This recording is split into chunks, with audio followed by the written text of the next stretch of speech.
hanya bukan untuk menyaingi ya, tapi untuk supaya sampai tag itu kepada beliau. Biar tingkat kebedeannya berkurang dikit misalnya. Tapi bagaimanapun saya kalah memang. Okay.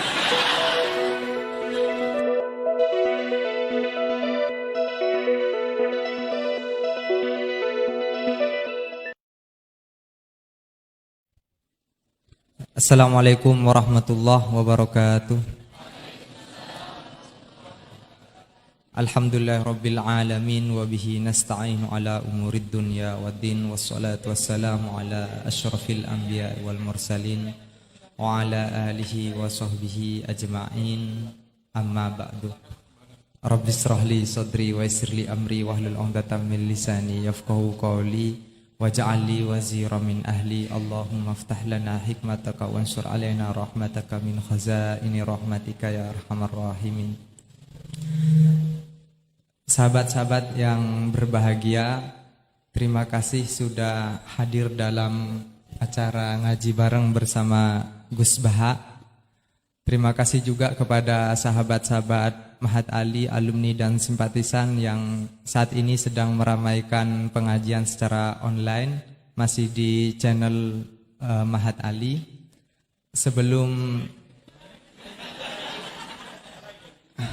Sebelum saya buka, ada dua hal yang ingin saya sampaikan kepada narasumber kita.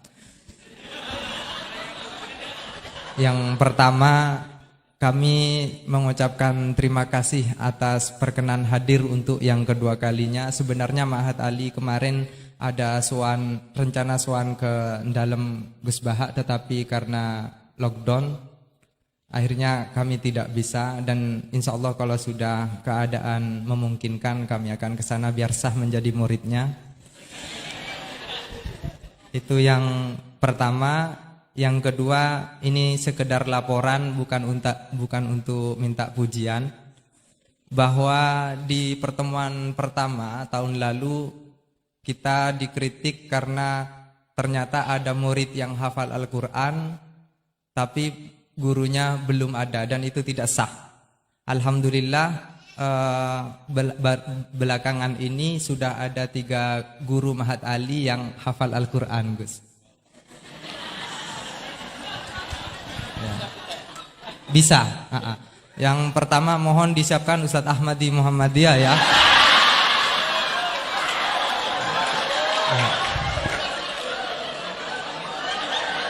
Beliau sudah hafal Al-Quran 30 tahun yang lalu, juga guru sini.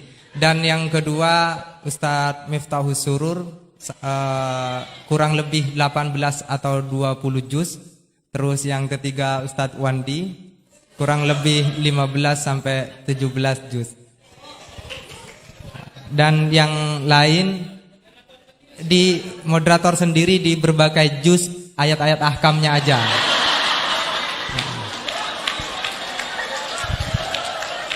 Dan juga sebagai laporan, Ustadz Herudin sebagai sekretaris Mahat Ali Situbondo sudah membuat ancang-ancang peraturan bahwa musrif atau pembina di Mahat Ali itu sekurang-kurangnya menghafalkan ayat ahkam berikut beberapa juz yang kelak nanti ditingkatkan menjadi harus 30 juz. Tetapi ada yang kurang baik. Setelah itu aturan itu berlaku untuk yang daftar jadi dosen. Kalau yang sudah jadi dosen, bagaimana Ustadz Herudin? Ustadz Herudin mengutip Al-Baqarah tentang ayat riba itu, Gus. Faman ja'ahu mau'idatum mir rabbih fantaha falahu ma salafa. Jadi yang sudah udah itu amruhu ada ilallah. Jadi bersyukurlah saya sudah masuk sebelum ada syarat-syarat itu.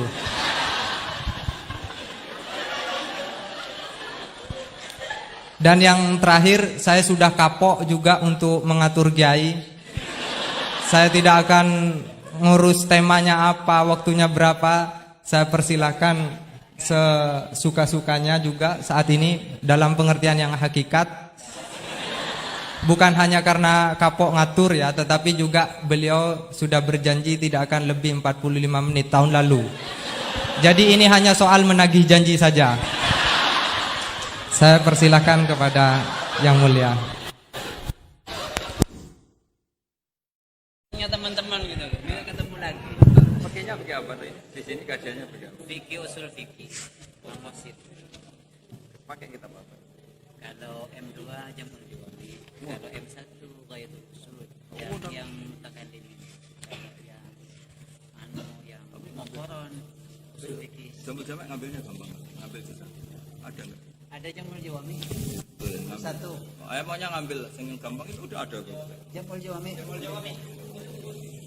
Mundur takut dites. Ya dites gurunya.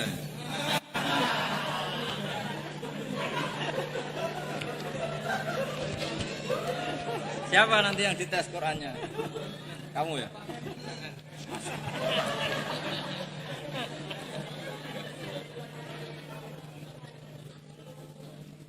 Kalau fikihnya satu dua hal. Dulu yang merumuskan termasuk juga asal nama Dehul Arba'ah tapi di tafsir dirubah satu dua hal. Nah ini pindah kan? Enggak usah itu. Nah, siapa yang disuruh baca? Jadi satu di sini.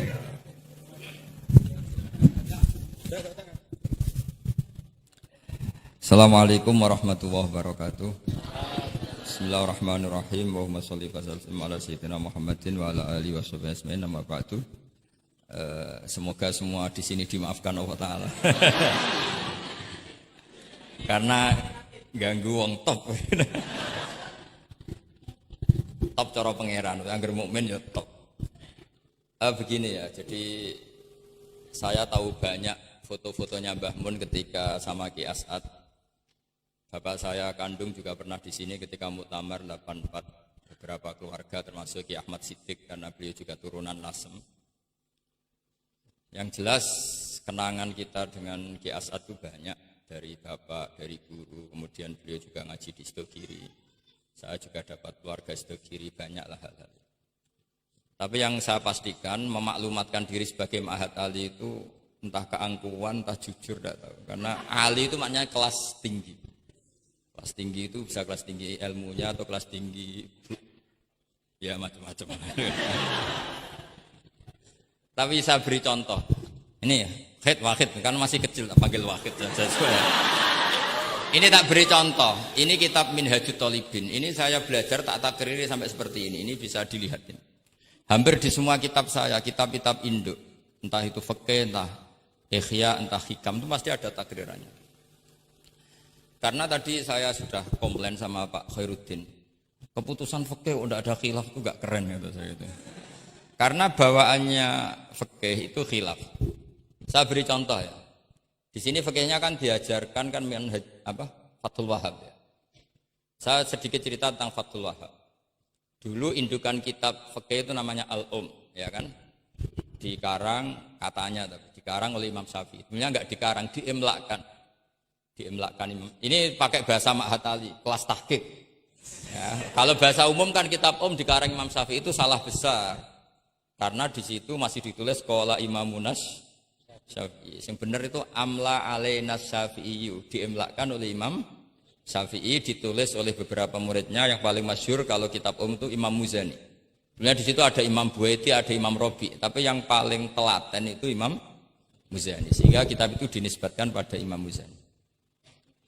Di beberapa itu juga ada yang dengan tanda kutip ditinggalkan oleh Imam Muzani. Disebut Infiradul Muzani anis Syafi'i. Kemudian setelah jadi Mukhtasarul Muzani, ini saya tanpa menyiapkan materi loh, karena sebetulnya saya sudah minta Gus Azam hanya ngisi di pengajian umum, karena sudah saya kapok ke sini. Kapoknya itu bukan karena mangkel, tapi nggak ada perkembangan. Nggak ada perkembangan. Jadi hafal Quran itu keharusan seorang faqih. Baru hafal 4 aja diceritakan. Memang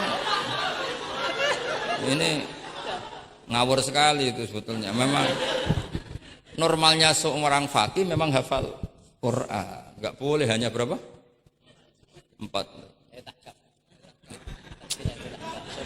Enggak meyakinkan. Nah, Mukhtasarul Muzani itu ada beberapa hal yang beliau beda dengan Imam Syafi'i. Kemudian disarai namanya kitab Nihayatul Matlab fi Dirayatil Madhab oleh Imam Haramain. Saya punya kitabnya dan tak pelajari. Oh, ini maklumat. Bukan niat sombong, ini niat cerita fakta.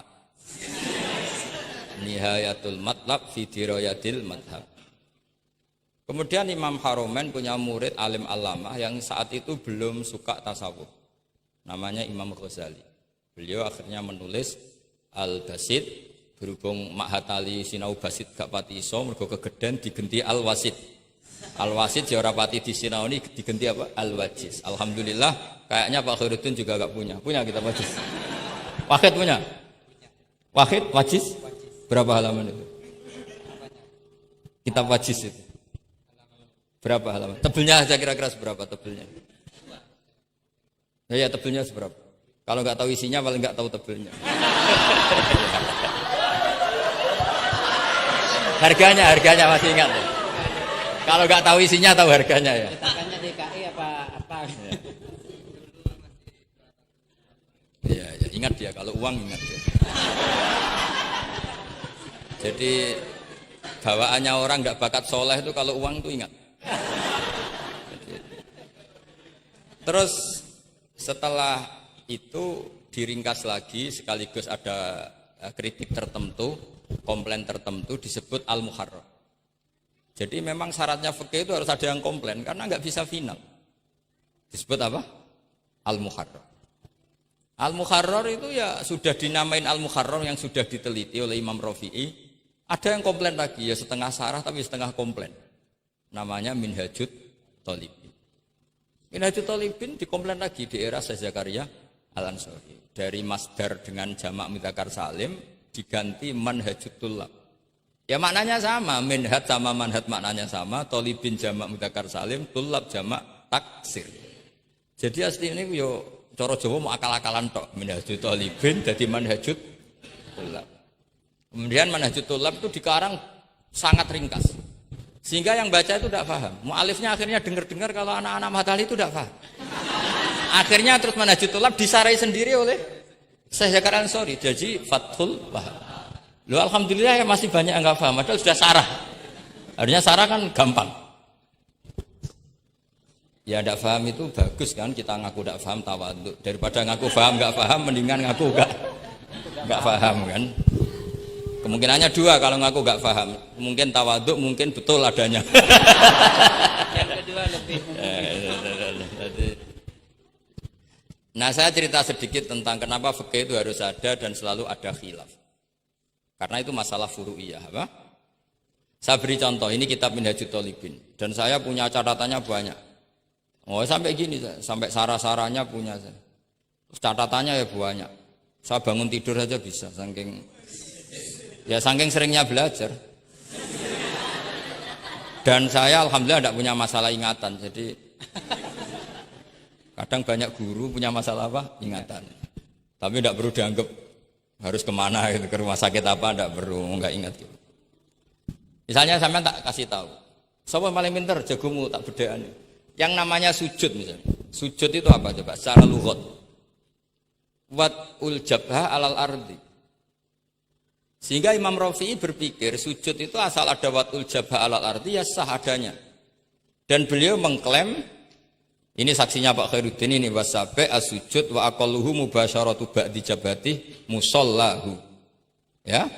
Beliau hanya mengatakan wala yajibu watu yadaihi wa rukbataihi wa qadamaihi fil azhar. Wala yajibu. Ini kalau enggak percaya, sampean baca. Masih tarakum bisa ya? Coba baca. Wala yajibu coba watu yadaihi pakai nada Indonesia jangan nada negara sebelah coba. Wala yajibu watu yadaihi wa rukbataihi wa qadamaihi fil azhar. Jadi menurut Imam Rafi'i ketika sujud itu tidak harus watul yad, tidak ada watul rukbah, tidak ada watul. Nah, karena secara lughat yang namanya sujud itu ya seperti itu, watul jabha. Dan sujud itu sudah dikampanyakan sedemikian rupa bentuk apa ketertundukan tertinggi yaitu dengan watul jabha.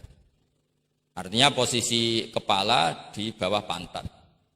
Tapi terus Minhajut Thalibin, padahal Imam Rafi'i ketika ngarang itu menyebut fil adhar dalam kitab Al-Muharrar.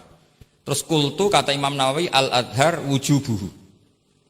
Ya masyhur kan karena Imam Nawawi berdasar riwayat umirtu an asjuda ala sabati al-zumin al-jabha wal yaden warubaten wal qadam. Saya baca lagi ya umirtu an asjuda ala sabati al-zumin apa al-jabha wal yaden warubaten wal qadam. Nah, andekan Imam Rafi'i ketemu Imam Nawawi, kamu ikut kubu siapa? Nawawi kan?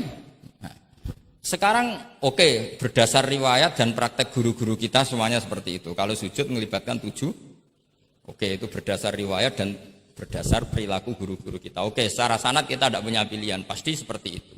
Ikut guru. Tapi kalau pertanyaannya dibalik, saya ulang, pertanyaannya dibalik. Min asbabir riddah itu adalah sujud lisonamin.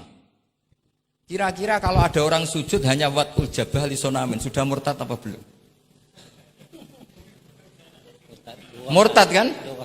Loh enggak, sudah murtad belum? Termasuk murtad kan sujud lisonamin atau li ghairillah. Kira-kira untuk murtad syaratnya melibatkan 7 anggota apa cukup watul jabah?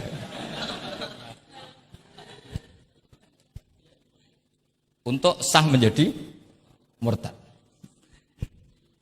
Nggak, misalnya kamu, jangan kamu lah, kamu potongan tidak mungkin murtad insya Allah lah. Misalnya ada orang murtad dengan cara murtad yang fi'li, contohnya apa? Kasujudin lisonamin. Murtad kan, ingat masih ada 3 kan? I'tiqadi, qauli, fi'li. Yang fi'li contohnya kasujudin lisonamin. Untuk menjadi sah murtad itu nunggu 7 anggota apa salwatul jabah? Enggak jawab aja, ngawur saja kak, biasanya aja. Udah enggak usah. Kan biasanya ngawur terus enggak apa-apa, masih anak-anak aja. Hati-hati aja tetap ngawur apalagi. Enggak, menurut kamu sudah murtad belum? Ya kan murtad kan?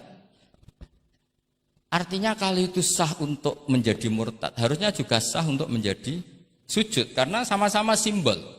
Sujud watul jabah faqat ya simbol takzim ke Allah setinggi-tingginya.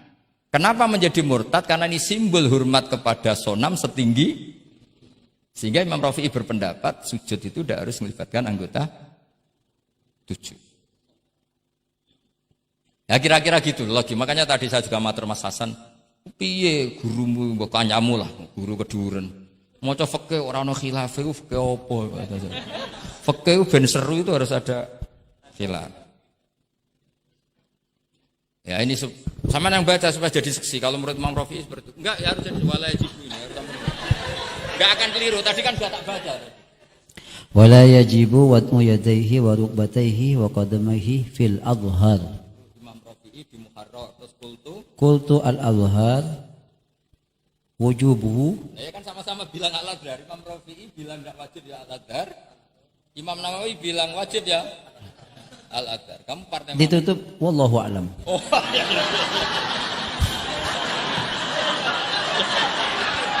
Enggak ada Gus. Ada walam. Enggak, wallahu a'lam. Aduh, ini enggak ada penggantinya.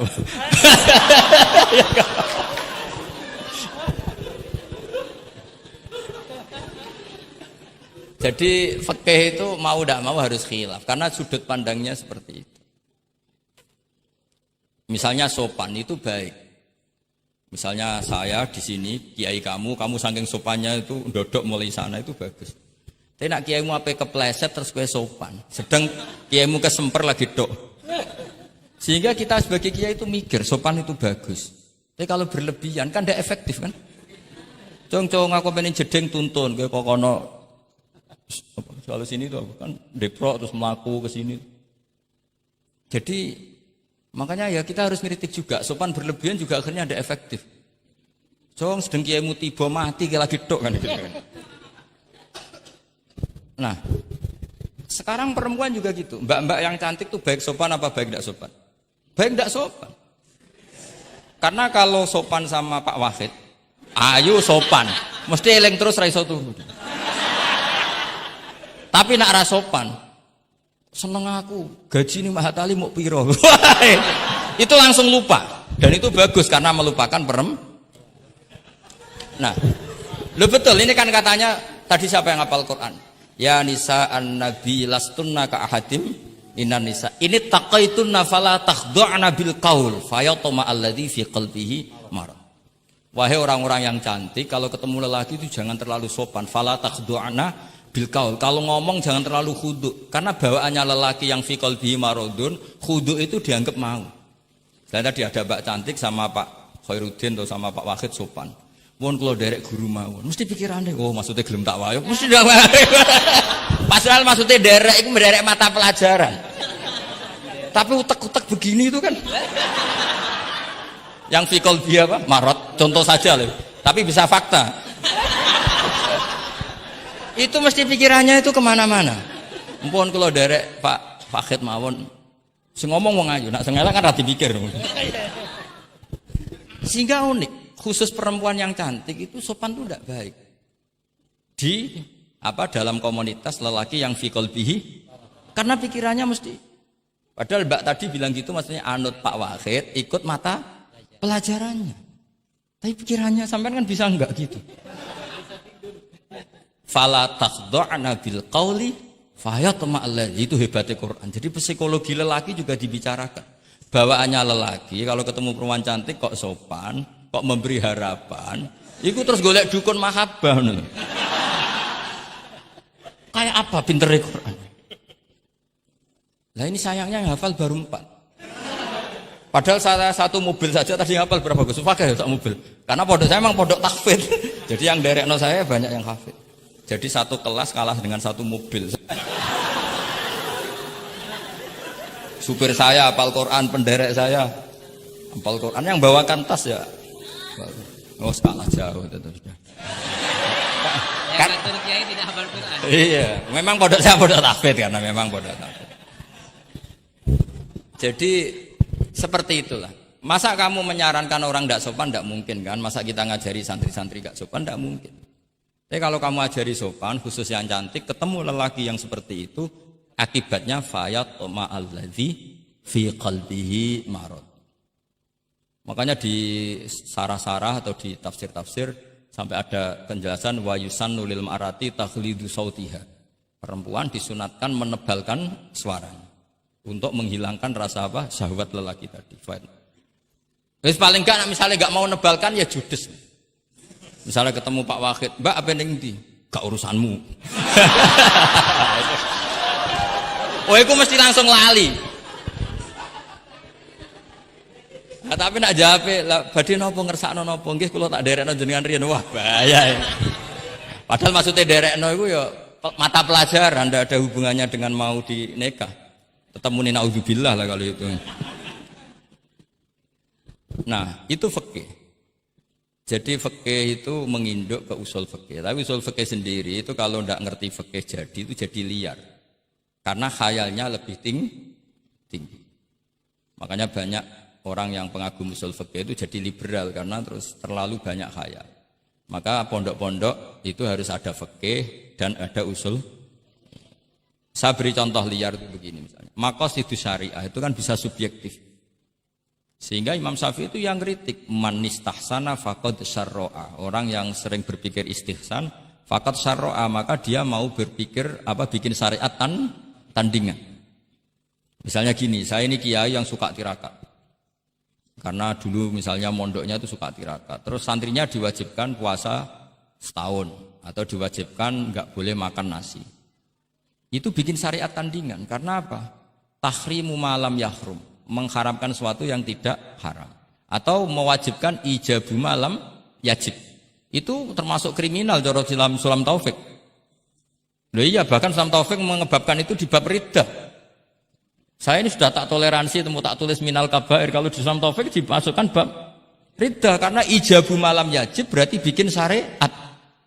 Atau tahrimu malam yakhrum juga artinya bikin. Tidak tahu, guru di sini biasanya tahrimu malam yakhrum apa tahrimu malam yukharram.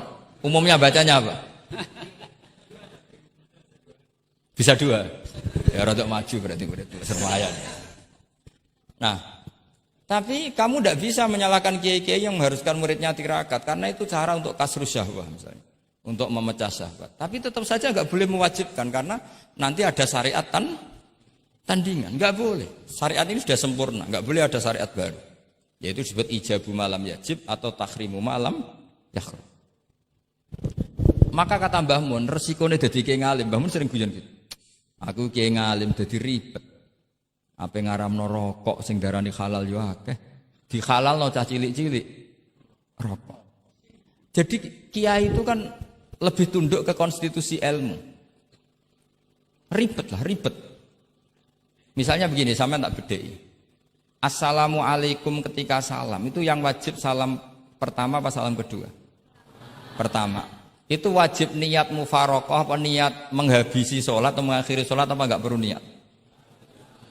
Nah, mesti ulama berdebat. Karena ketika Allahu Akbar bisa Allahu Akbar demo, bisa Allahu Akbar niat sholat. Maka untuk membedakan, lo kan bisa aja kan? Demo itu udah harus berontak enggak? Misalnya kamu ngerti perempuan yang kamu cintai, ternyata omongan mbek Pak Guru Khairuddin kan Allahu Akbar, guru kok ngono kan gitu kan. Nah, untuk membedakan itu kalau untuk sholat atau untuk takjub diharuskan niat Allahu Akbar.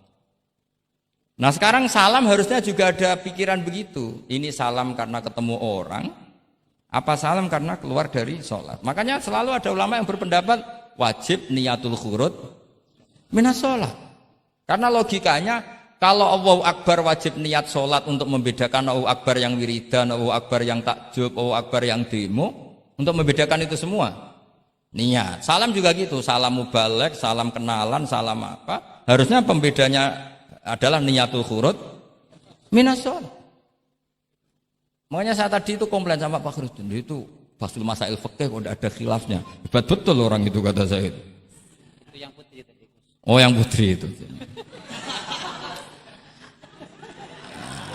Nah, jadi apa? Kaidah-kaidah seperti itu nggak bisa dihindari, khilaf-khilaf seperti itu nggak bisa dihindari. Ini saya baca ya, misalnya contoh-contoh yang itu mulai apa? Mulai salam ya.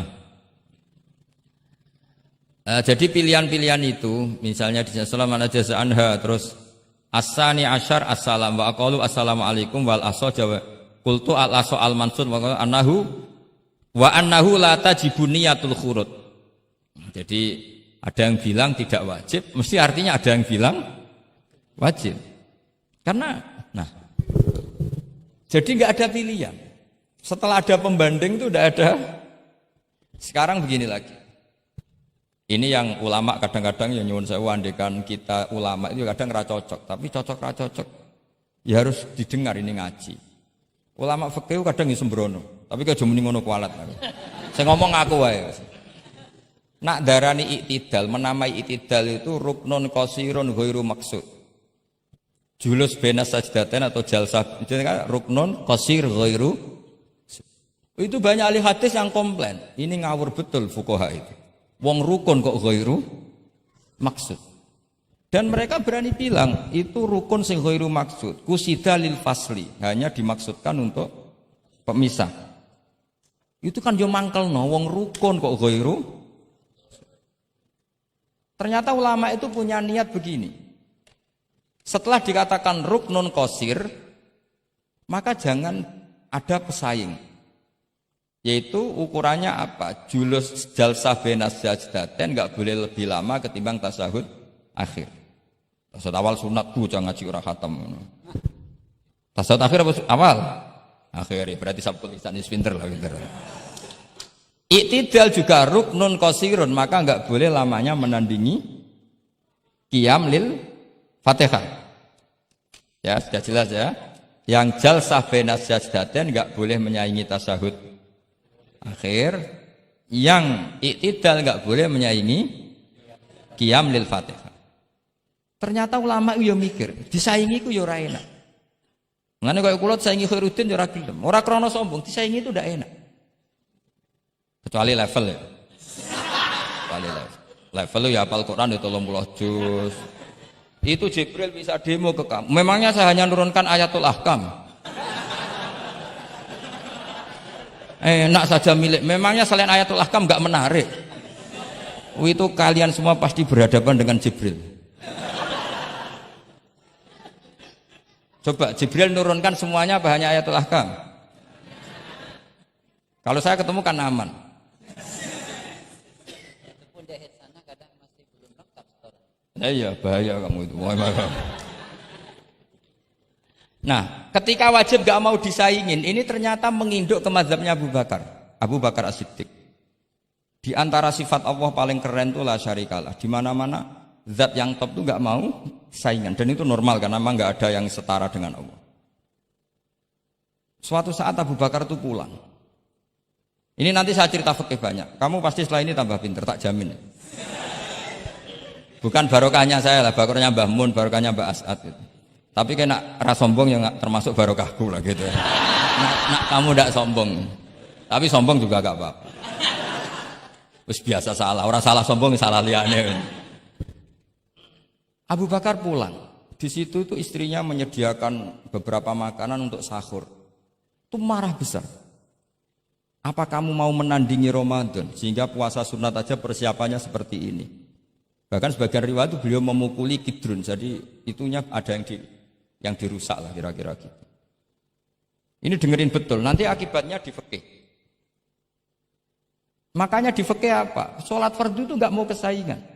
Sholat fardu wajib qiyam liqadirin. Nggak boleh sholat sunat bersyarat begitu. Harus sah qu'ud meskipun ma'al qudrah. Karena fardu itu nggak mau kesaingan. Jadi fardu ya rada egois kira-kira gitu. Nah, mesti sama lagi krungu iki gitu. Maksudnya sering roh hukumnya tapi baru tahu logika ini. Loh aku rasul don soal yakin. Soal yakin. Karena fardu itu nggak mau. Poso fardu wajib tabyitun niat. Nginep no niat mulai malam. Poso sunat tidak. Ketemu jam 9 kamu belum makan, belum ada dukhulu syai'in fi jawfika. Terus niat puasa sah enggak? Sah. Ada bedanya enggak fardu sama sunat? Ada. Salat fardu wajib itmam. Puasa wajib itmam. Puasa sunat amiru nafsi. Wah, puasa sunat kok bojo lagi apian bisa kamu batalkan. Tapi nak puasa fardu, oh sanksinya berat. Itku rokobatin sampai ya siamu sehari ini apa? Mutatabi'an. Terakhir itamu sitina. Tapi kalau puasa sunat amiru nafsi, kamu terus nggih monggo, ndak terus intinya fardu itu enggak mau disaingin. Batin fardu egois kata saya. Nah, Abu Bakar sampai begitu. Ana wong poso sunat kok sampai nyiapno buka, nyiapno sahur ku marah. Bahkan marahnya enggak sekedar di hukumnya, di perlakuannya. Kamu itu memperlakukan puasa sunat aja kok kayak memperlakukan fardu.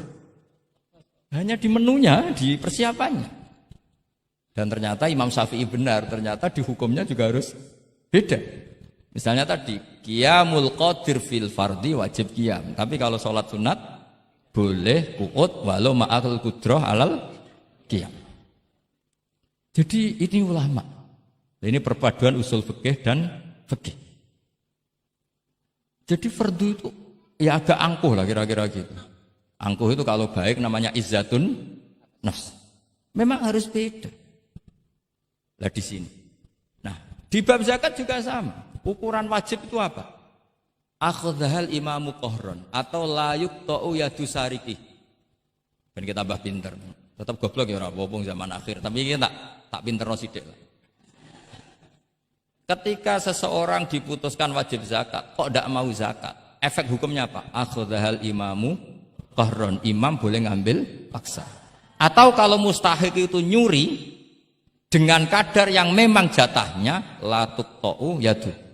Mergo ana syubhatul milki. Jadi, paham ya? Jadi sampean misalnya fakir, tanggane Pak Khalidin gak gelem zakat, nyolong jatah. Andaikan dia lomo mustahik kamu itu dapat sekian. Itu enggak boleh dipotong tangannya karena kamu ngambil jatah. Jadi sekali diputuskan wajib itu punya akibat akhdhal imamu qahron atau la tuqta'u yadu sari. Jadi itu fikih. Jadi fikih itu konsisten. Nah, sekarang yang dikatakan fikih itu ainut ta'ah apa shawab, apa hak. Nah, itu yang ulama berdebat. Sekarang misalnya sampean tak bedheki begini. Sing darani salat sing sah iku madhep kiblat. Betul kan? Ya, betul. Masih ingat ya? Sekarang madhep kiblat itu menjadi baik karena nurut Allah apa karena madhep kiblat? Karena nurut Allah. Sehingga semangat fikih semangat taat ning Allah. Falau sholla arba'a raka'atin bi arba'i jihadin itu enggak perlu i'adah. Karena ketika aku istihad sana itu kiblat, rakaat kedua rubah ke sana, rakaat ketiga rubah. Allah ngitunge, cah iku capek oleh kepen roh kiblat tenanan nganti spekulasi ping 4. Artinya apa? Karena kadang Allah itu butuh taat apa butuh kasile? Butuh taat. Nah, ini yang paling angel. Tapi di dalam banyak hal kaidah fikih itu al-ibrah bima fi nafsil amri. Kadang bima fi dzannil mukallaf wa bima fi nafsil amri. Kadang mu al-ibrah bima fi dzannil mukallaf la bima fi nafsil. Allah ngitunge cah iku Jadi selalu oleh itu kepen roh kiblat kiblat tenanan nganti spekulasi ping 4. fikih yang furu'iyah maksudnya, yang furu'iyah. Artinya apa? Kadang-kadang rada angel. Karena kadang Allah itu butuh taat apa butuh kasile? Nah, sekarang misalnya seperti itu. Nah, ini yang paling Ijtihad angel. tadi. Tapi di dalam banyak hal Ijtihad kaidah itu fikih apa itu coba? al-ibrah Ya tadi, bima fi nafsil ketika amri, Anda sholat kadang bima madhab fi dzannil sana, terus mukallaf wa taghayyara bima fi nafsil istihaduka, amri, dan kadang memutuskan al-ibrah kiblat bima ke fi sana, dzannil kamu harus nuruti mukallaf istiadat la kamu apa bima enggak? fi nafsil. Allah ngitunge Harus Jadi nuruti, selalu harus oleh itu kepen roh kiblat. kiblat Karena kalau tenanan kamu nganti teruskan di spekulasi rakaat ping kedua 4. madhab sana, berarti kamu Fikih yang furu'iyah ibadah maksudnya, dengan yang furu'iyah. cara yang kamu Artinya yakini kadang-kadang rada salah. angel. Karena kadang Maka Allah itu harus butuh taat apa butuh ada kasile? kaidah al-ijtihad la yunqadu. Nah, sekarang misalnya seperti itu. Betul pinter Ini yang loh, paling Bang. angel. Tapi di dalam banyak hal Istihad kaidah ternyata al-ibrah itu sudut Ya pandang tadi, kalau bima dengan fi kaidah nafsil itu amri, sehingga kadang langsung bima lah fi arba'ah nafsil raka'atin amri, bi bima fi arba'in nafsil amri, jihadin kadang faqad mu'alifkan sholat. kiblat ke sana, kamu harus nuruti Tapi istiadat kalau bima fi dibalik, nafsil. Allah al-ibrah ngitunge fil harus ibadah nuruti bima oleh fi kepen roh. dzannil Karena mukallaf kalau wa kamu bima fi menuliskan nafsil. durasi kedua madhab Nah kalau sana, anda kan sudut pandangnya pakai kaidah itu, berarti kan pasti ada 3 jihad yang salah. Pasti apa mungkin? Pasti. Nah kenapa di bab al-ijtihad itu ditoleransi? Padahal jelas yang 3 ini tidak fi nafsil amr. Lagi-lagi tidak semua ulama cara pandang sama. Yang satu pakai kaidah ini, yang satu pakai kaidah. Makanya saya sering mencontohkan berkali-kali. Kalau kamu ingin suan saya enggak jadi enggak apa-apa, tetap baik. Karena kemungkinan seneng kiai ya 2. Dulu saya sering bercerita. Ada tabiin tanya sama sahabat, bagaimana wajah Rasulullah Shallallahu Alaihi Wasallam. Tabiin ini nangis. Wallahi saya ini saking hormatnya, saking haibahnya Rasulullah, saking hormat saya tidak pernah berani melihat wajah beliau. Saya sowan juga agak berani karena takut ganggu. Jadi cara seneng kiai itu ya kadang ra perlu sowan. Karena bawaannya itu ganggu. Loh misalnya saya ketemu anak istri saya kan asyik, terus ketemu Wahid kan ya pusing. Jadi Allahu Akbar. Provokator ini. Jadi justru saking takzimnya Rasulullah, pilihannya itu tidak sowan karena takut ganggu Rasul. Ada sahabat yang pilihannya sowan. Wong jenenge seneng ya sowan. Tapi kalau dibalik, jenenge seneng ya aja ganggu. Ayo milih ndi kamu? Ini 2 mazhab yang sama-sama kuat. Jenenge seneng ya sowan, jenenge seneng ya aja ganggu. Ayo milih mana kamu? Ada 2 pendapat. Kenapa Anda begitu yakin dengan satu pendapat?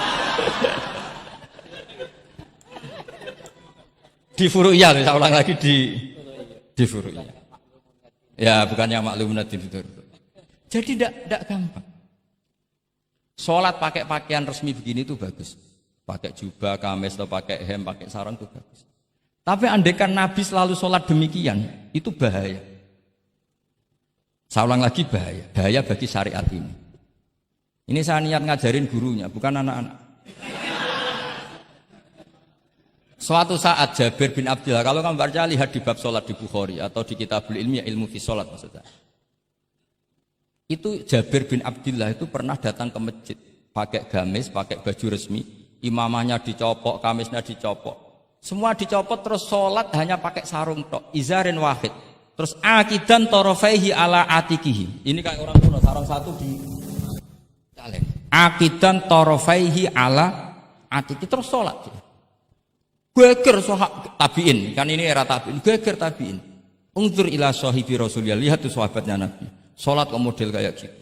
Ketika Pak Khairuddin sudah sholat dengan segala Pilan. Jubahan terus pakai imamah, dehem dari belakang, orang minggir semua sudah top lah pokoknya, sudah top pokoknya. Ini sahabatnya Nabi. Terus ketika sahabat mulai dan nyun sewu, beliau ngendikannya agak kasar. Saya melakukan ini, saya cek nanti di Bukhari. Kalau ada Bukhari juz 1 ambilkan, nanti tak bacakan. Apa cukup nanti tanya gurunya? Tanya saja nanti ya. Kalau 5 menit menemukan berarti dia sudah paham. Kalau ngasih waktu 1 hari masih cari-cari berarti. Ukurannya gampang. Kalau saya setengah menit langsung ketemu. Nanti ya cukup gurunya ya. Nanti kasihkan. Kalau bilang besok berarti belum tahu. Tapi kalau 5 menit kok ketemu ya sudah lumayan. Kata Jabir bin Abdullah, saya melakukan ini liyaroni al-ahmak misluk. Keras sekali. Saya melakukan ini supaya orang ahmak kayak kamu itu tahu. Ahmak itu terjemahnya nggak usah diterjemah. Ya play jahil atau teman akrabnya apa? Jahil yang agak kebablasan itu namanya apa? Ahmak. Jahil yang ya sudah seperti itu. Ternyata itu berkahnya Masya Allah sampai sekarang. Beliau terus ngendikan, ra'aitu Rasulullah sallallahu alaihi wasallam yusolli hakadza, aqidan tarafai izari ala atiki. Andai kan itu nggak pernah dilakukan seorang sahabat yang bersaksi Rasulullah pernah melakukan itu, maka kita akan menganggap sholat jubahan resmi seperti itu menjadi syarat sah. Pakai hem seperti ini resmi menjadi syarat sah. Barokahnya itu diketahui, oh yang paling pokok itu satrul aurah, yaitu mabena surah warubah. Jadi tidak konsisten itu kadang penting untuk menjaga varian hukum. Loh, Nabi itu nggak pernah terawih. Andai kan Nabi terawih terus, maka akan dikira terawih itu wajib. Nah barokahnya nggak pernah terawih, itu kamu bisa nggak terawih kan gitu. Maksudnya ya boleh nggak terawih. Ya, kalau nanti pengurus mewajibkan, carikan takbir sulam taufik ijabu malam. Bisa masalah besar itu. Nggak ada. Ini cerita ilmu, nggak cerita perilaku. Nggak ada. Ini cerita ilmu, nggak cerita apa? Perilaku. Jelas kan? Jadi kadang seperti itu penting. Contoh lagi, dan ini sering saya utarakan. Ketika Nabi Fathu Mekah, tofa ashabu jami'an, itu musyatan. Semua ketika tawaf itu jalan kaki. Tapi Nabi itu unik. Tofa Rasulullah wahdah rokiban. Nabi tawaf itu pakai kendaraan unta. Yang lainnya musyatan, semuanya masin. Jalan kaki. Tapi Nabi malah tofa rokiban. Padahal jelas kaidahnya al-ajru biqadrit. Tapi andai kan Nabi kok tofa masyian, maka kita tidak tahu caranya tawaf. Tidak tahu hukumnya. Atau paling enggak nganggep bahwa syarat sahnya tawaf harus jalan. Tapi barokahnya Nabi tofa rokiban, akhirnya ada hukum, ternyata syarat sahnya tawaf tidak harus jalan, tapi boleh berkendara. Akhirnya kita tahu orang sepuh sedikit sholat tawaf pakai kursi roda, pakai macam-macam. Jadi semuanya itu berkah, perbedaan itu berkah. Tapi yang baca harus orang alim. Kalau orang yang fikal bi marot ya piye Nabi karep wong ya kon mlaku ndek enak-enakan numpak. Ya ribet nek kena wong sing fikal bi marodun fazatahum wa marot. Jadi ribet ini ustadz satu ini ribet. Ya subuh kesiangan ini contohnya kok kayak perilakunya. Ini Ki Hasan contohnya kayak perilakunya. Sholat itu ada waktunya. Sekali waktunya habis, normalnya sudah tidak wajib. Ya enggak? Kamu mau sekolah, selesainya jam 12. Kamu bangun setengah 1. Harus sekolah apa tidak usah? Karena momen sekali kelewat kan nggak bisa diulang kan? Normalnya sholat qadha itu tidak wajib. Normalnya. Karena momen waktunya sudah habis. Dan qadha normalnya juga nyuwun sewu haram. Normalnya. Tapi berhubung Pak sering kodok terus bilang gak haram kan? Karena yang kodok bukan hanya santrinya tapi apa? Gurunya. Tapi nyun sewu, Nabi itu tahu ditakdir kodok. Saya tidak bilang Nabi kodok, ditakdir kodok. Ini bedanya Nabi dengan kamu. Nabi pernah ditakdir kodok. Dan nyatanya Nabi tetap sholat. Akhirnya jadi syariat kodok itu tetap. Andai kan Nabi tidak pernah kodok, maka orang cara berpikir waktunya kan sudah habis. Pasti malaikat bagian nyatet sudah gak ada. Lah apa sholat wong sing nyatet wis tutup buku kan? Karena logika waktu itu kalau momennya kelewat ya sudah normalnya. Tapi agama ini tidak seperti itu. Berhubung Nabi pas kodok juga sholat. Itu kayaknya juga jamaah ya. Wah itu yang ribet itu. Ya kan jamaah kan itu. Jamaah kan? Wah aku nak mbok praktekno ning pondok. Ya ribet. Separuh pondok kodok terus dimami Khairuddin sing komat wahid. Wah. Perkara kan? Nah barokahnya ngerti kunut itu sunat, pura-pura ndak kunut. Akhirnya kayak orang baik kan, yaitu mau melakukan sholat duha. Ini, ya akhirnya guru saya sedang sholat duha. Itu husnudon yang gioblok.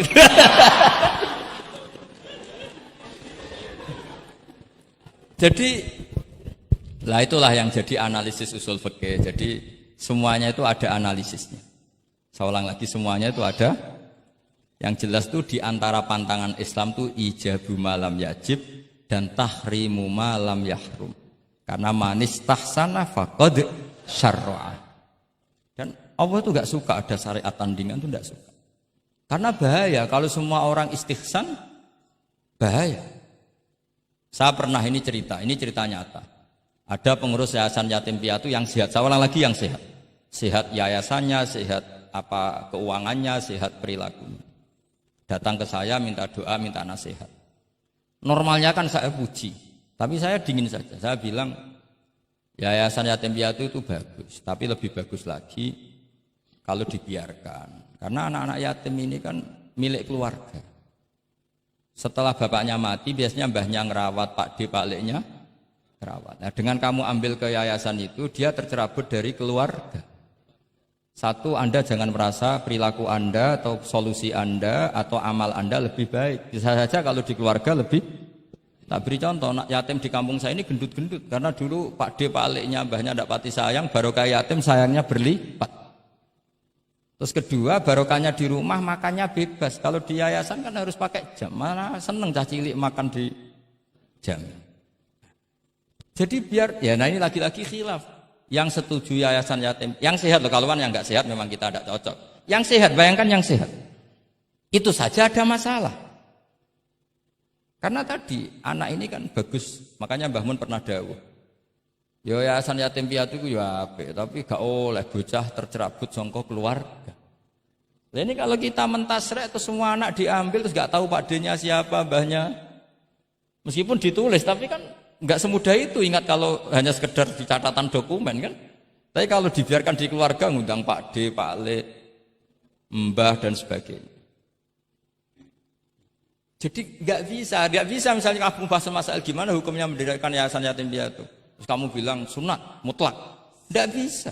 Karena di sini ada unsur tadi. Kak sampean mondok ini sunat apa enggak, Pak mondok? Ya bisa wajib, bisa sunat, bisa haram.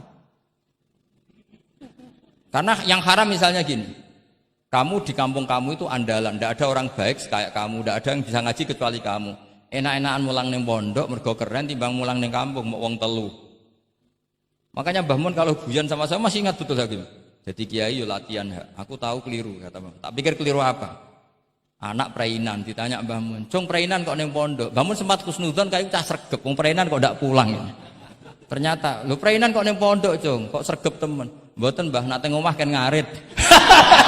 Ternyata. Jadi husnudzon itu kadang gitu. Semenjak itu Mbah Mun kalau ada perinan Cung mulai Cung ben kenal wong tuamu. Jadi malah dibalik.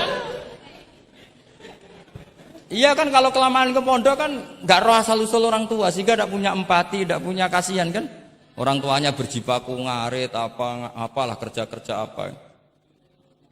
Nah ya, artinya terus kamu tidak bisa. Semua santri yang perenan tidak pulang berarti santri baik. Sebetulnya tidak mesti juga. Santri takut ngarit kan gitu. Ini namanya sudut pandang gitu. Jadi masalah-masalah furu'iyah itu tidak bisa tidak seperti itu. Nah, sehingga kita tahu di kitab Mahali atau di kitab beberapa kitab fikih mesti kaul awal, kaul sani, kaul salis dan sebagainya. Karena ini masalah sudut pandang. wali nikah misalnya. Wali nikah itu kalau fasik sah apa enggak? Wali mujbir. Ada ulama yang mengatakan kalau wali mujbir fasik tetap sah jadi wali. Likamali syafaqatih, karena seorang wali ini pasti sangat sayang. Meskipun fasik dia orientasi tentang anaknya tetap bagus. Ada yang bilang enggak. Kalau fasik harus dicabut hak walinya. Di mana-mana orang fasik sudah error. Jangan-jangan karena dia pemabuk atau karena dia tukang judi, pikirannya dapat menantu yang kaya meskipun tukang judi. Bahaya ini kalau diberi hak wilayah atau hak wali. Makanya ulama mengatakan sekali fasik dicabut. Nah, ya yang satu memandang umumnya orang tua meskipun fasik tetap likamalis. Tapi kata siapa di sosial itu mesti semua orang begitu apa tidak mesti? Tidak mesti. Makanya kalau saya ini mengatakan cabut saja. Li'annahu la yu'manu ayadu'aha inda fasikin mislih. Karena siapa yang bisa menjamin kalau dia tidak mengawinkan putrinya dengan orang fasik yang sejenis. Orang fasik pasti komunitasnya juga fasik. Dan dia nganggap orang fasik itu tidak problem, dia sendiri fasik. Wes dok untuk iki capek, jebule capek sing tau ngutangi ning nggon judi. Karena dia punya ukuran apik versinya dia. Lagi-lagi fikih kok mujma' alaih mau piye. Yo yo. Yang furu'iyah maksud saya, yang furu'iyah. Iki pinter toh cukup ya? Sudah 45 menit. Mohon ngoten mawon. Assalamualaikum warahmatullahi wabarakatuh. Satu mungkin. Ya, mungkin satu ya putra dan satu aja ya putra dan putri. Ya. Enggak, satu saja Gus. Oke, bismillahirrahmanirrahim. Terima kasih. Mungkin yang tadi perlu saya berikan catatan. Oh ya, catatan ya. Saya ingin beri catatan bahwa kita tadi sudah dapat kalau fikih itu karakternya adalah khilaf. Jadi ya yang furu'iyah lah, yang furu'iyah. Oke. Yang furu'iyah karakternya khilaf sehingga kita harus terbiasa berbeda. Dan soal tadi kesantunan, kesopanan itu orang ekspresinya berbeda. Kadang kita salah ketika kita mengkritik, kadang ketika kita berbeda pendapat kita lalu dianggap tidak santun. Padahal ulama-ulama kita soal urusan furu'iyah itu hal yang biasa. Termasuk bahkan mungkin yang tadi sering dikali dikutip oleh Gus Baha, manistahsana faqad syarra'a, bahwa itu adalah kecaman dari Imam Syafi'i. Mungkin Gus Baha perlu, saya tidak tahu ya, ini tag ini sudah sampai atau tidak kepada beliau. Ya, saya bacakan tagnya. Saya harus baca. Kalau ingatan tidak sebaik beliau saya. Tapi kalau catatan saya lebih baik mungkin.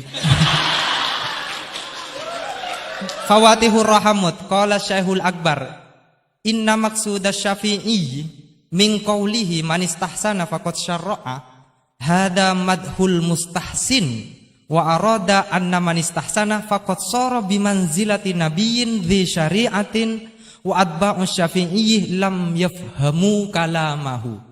Saya tidak ingin mengatakan beliau tidak paham, mungkin tag ini enggak sampai. Ala wajhi hada wallahu a'lam. Jadi bahkan yang kita anggap itu sudah sangat pasti Syafi'i sedang mengecam, ternyata ada juga khilaf. Ternyata maksudnya Syafi'i adalah sedang memuji, madhul mustahsin. Faqad sara bimanzilati nabiyyin di syari'atin wa atba'u Syafi'i lam yafhamu dzalika. Walaupun wallahu a'lam. Ya, tapi poin-poin saya adalah akui bahwa ada perbedaan, gitu kan. Oke, silakan saya beri pertanyaan satu saja. Oke, mungkin Ustadz Khairuddin bisa menentukan siapa? Saya Jaya yang menentukan. Oke, Lutfi, mohon maaf bukan soal berkualitas tapi dia lebih dahulu sampai di sini karena dekatnya. Dipersilakan.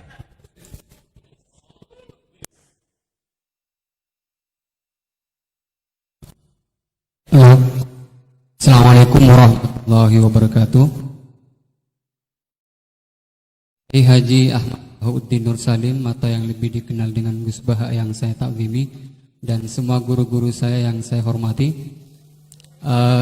Kita banyak mendengar tadi bahwa di dalam fikih yaitu furu'iyah, itu sudah terbiasa terjadi khilaf di antara kalangan ulama. Ada satu redaksi yang bagi saya cukup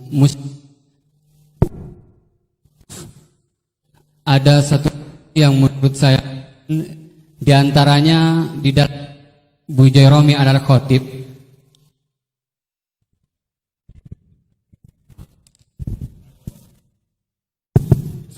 Loh. Di antaranya redaksi yang terdapat dalam kitab Bujairami al-Khatib, dan ini juga dikutip di dalam kitab I'anatul Talibin ketika membahas soal apakah ad-dukhon itu dapat membatalkan puasa atau tidak. Dukhon yang dimaksud di sini adalah dukhon yang masyhur dengan kata at-tutun atau tembakau, atau dalam konteks sekarang mungkin rokok. Itu kan ulama sebetulnya berbeda pendapat, bukan hanya dalam apakah membatalkan puasa atau tidak, bahkan hukum rokoknya aja ulama sudah berbeda pendapat. Tetapi kemudian ada redaksi yang menarik bagi saya cukup muskil, yaitu beliau tiba-tiba mengatakan begini, la'anallahu man ahdatsahu. Semoga Allah melaknat orang yang memproduksi rokok. Itu penting digarisbawahi. La'anallahu man ahdatsahu. Man ahdatsahu bukan man ista'malahu.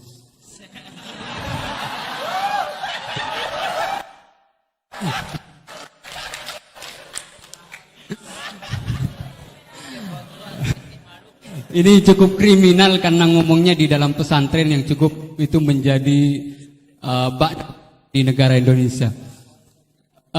Kenapa ini ada laknat semacam ini? Karena katanya fa innahu minal bid'il qabihah.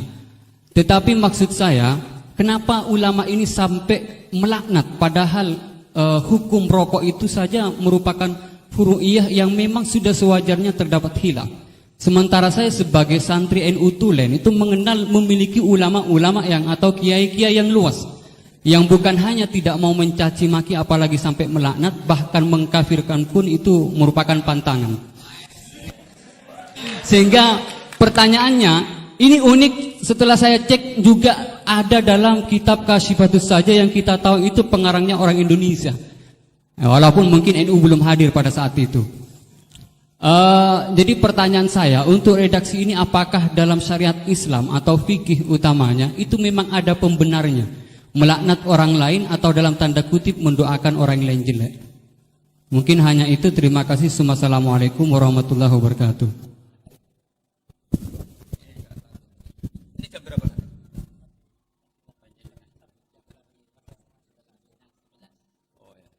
Bismillahirrahmanirrahim. Semoga Allah mengampuni Pak Wahid. Itu takbir itu ngawur sekali. Itu Syekhul Akbar, yang dimaksud di situ Ibnul Arabi. Itu termasuk statemen sing mimma yuhaddaru bih. Jadi yuhaddaru anhu. Termasuk fatwa-fatwa yang orang harus menghindari. Apalagi itu justifikasinya wa atba'u Syafi'i la yabamuna. Sampean lihat di semua kitab usul fikih itu masyhur itu ibtalul istihsan. Termasuk di kitab Sayyidina Muhammad Syari'atu wa al-Khalid. Semua kitab usul fikih Imam Syafi'i menolak istihsan apa menganjurkan? Menolak. Sekarang keyakinan orang banyak Imam Syafi'i menolak, dengan satu orang Imam Syafi'i memuji. Jumhur versus wahid satu orang. Doakan ya semoga Allah memberi tobat. Loh, saya tuh tahu betul itu. Jadi itu kan seseorang satu, yaitu Ibnul Arabi, mengvonis ashabu Syafi'i la yafhamuna. Padahal di semua kutubus Syafi'i, jumhur, memang mereka tahu kalau Imam Syafi'i itu menolak istihsan. Jadi itu jelas manis tahsana faqat syara'a itu kalimatu dzamin minhu, bukan kalimatu madkhil. Itu jelas ya. Nah, yang menyangkut rokok tadi saya kan sudah mengulang. Kalau rokok dengan arti rokok itu kita ngikuti guru-guru kita, tidak pernah mengesahkan orang puasa yang rokok. Jadi ini bukan masalah furu'iyah, karena tetap dianggap ain. Jadi ini saya sendiri secara pribadi, dan kalian harus setuju karena anut guru-guru kita tidak akan mengesahkan orang puasa merokok. Karena dukhon itu termasuk ain. Selain itu tidak perilaku guru-guru kita. Nah, soal khilaf tentang rokoknya sendiri, tidak urusan dengan puasa loh ya, saya ulang, tidak urusan dengan puasa. Itu karena memang tadi malam yadul kan al aslu fil asya al ibahah kan, malam yadulat dalil ala tahrim. Jadi ya taruhannya halal dulu, tapi tidak urusan orang puasa. Saya ulang lagi loh ya, karena yang salah paham ruwet. Nah, kalau masalah laknat tadi, laknat itu ibaratun anil bukhdi. Jadi tidak, laknat itu tidak harus yang orang itu harus kesampaian lah kira-kira. Jadi kalau sampean tanya hukumnya melaknat orang mukmin gimana? Jelas di Sulam Taufik laknul mukmin itu tidak boleh. Tapi manusia itu tidak cukup punya bahasa untuk mengekspresikan kebencian atau tidak suka. Kadang-kadang spontan terlontar kata apa? La'anahu. Jadi itu hal-hal yang bawaan sabkul lisan. Itu kan sama dengan orang Arab bilang la wawah. Karena nggak bisa dihindari. Makanya di bab tolak, dengerin ya bab apa? Ketika seorang suami marah sama istri terus bilang gini, lasti bizaujati, kamu itu tidak istri saya. Itu tidak dimasukkan sorihut tolak, tapi masih dimasukkan kinayatut tolak. Karena maksudnya lelaki ketika sadar tadi, kamu seperti ini tidak seharusnya. Seakan-akan perilaku kamu tidak perilaku seorang istri. Sehingga itu tidak dimasukkan sorihut tolak, tapi dimasukkan, padahal kalimatnya jelas, kamu tidak istri saya. Tapi itu kan bawaan emosi. Itu kan seperti kiai baru duka, ora santriku nak sing penggaweane kodok. Nah, sekali-kali kiai ini takut. Terus kalau santri ini tiang lintu, yo ora ngawur ya. Karena ya ora trimo nak santri ini dipek wong liya kan gitu. Pasti juga gak terima kan kalau diakui orang lain. Sama ketika kamu marah sama istri kamu cantik, lasti bizaujati. Terus bojomu takut. Berarti aku bojone wong liya. Yo aja ngawur. Kan Yeman juga kan? Eman kan? Jadi makanya di semua hukum itu selalu kalau masalah ungkapan kalimat itu kira-kira yang mirip la yu'akhidukum wa billahwi fi aimanikum, karena bawaan kalimat spontan itu pasti ada. Makanya dulu ada sahabat yang nyuwun sewu Nabi ngendikan papa gitu, terus agak terganggu itu, padahal Nabi ngendikannya ya spontan, tapi tidak sampai laknatullah. Akhirnya Nabi, "Ya kamu enggak usah susah. Fa'ayul muslimina adaituhu aw sababtuhu aw syatamtuhu wa laysa dzalika ahlan wala sa ahlan lidzalik apa fa'al dzalika kafaratau wa zakatau wa ajr." Jadi apa ya, bawaan spontan itu pasti ada. Ya saya ulang lagi ya, ini yang kembali ke takbir tadi. Itu bahaya betul tuh. Jadi Ibnul Arabi itu termasuk tulisan-tulisannya mimma yuhadzaru anhu. Ya, pernah dengar toh? Lah yang dimaksud Syekhul Akbar itu kan Ibnu Arabi kan? Loh, saya sangat tahu. Jadi ukurannya itu jumhur. Semua ulama Syafi'iyah, semua al-usuliyun itu mesti menceritakan apa? Imam Syafi'i tidak percaya atau tidak setuju ada istighsa. Masa orang banyak ini kamu salahkan demi statement orang satu. Idza ikhtalafal jumhur wal fardu quddima jauh. Ya, semoga ini tobat. Enggak ya, enggak apa-apa. Tapi memang bagus lah. Artinya dia mengungkapkan takbir sudah bagus. Lumayan lah, cara ukuran itu. Tapi ya musuhnya jangan saya tetap.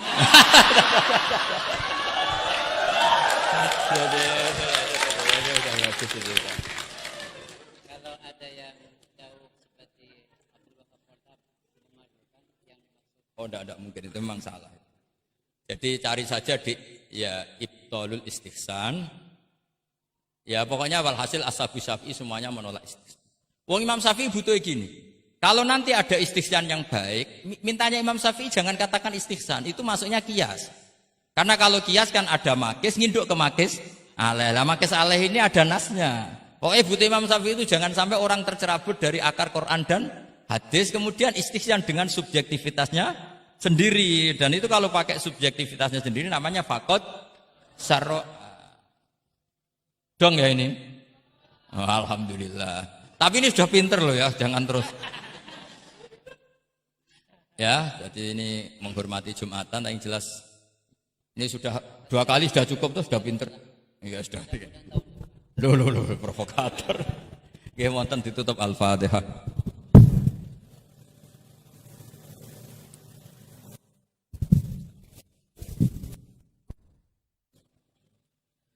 Baik, sekali lagi saya ucapkan terima kasih kepada Gus Bah dan saya mohon ampun kepada Allah dan minta maaf kepada beliau.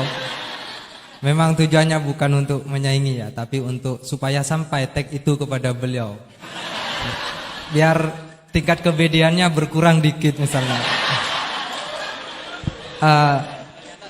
Tapi bagaimanapun saya kalah memang. Okay.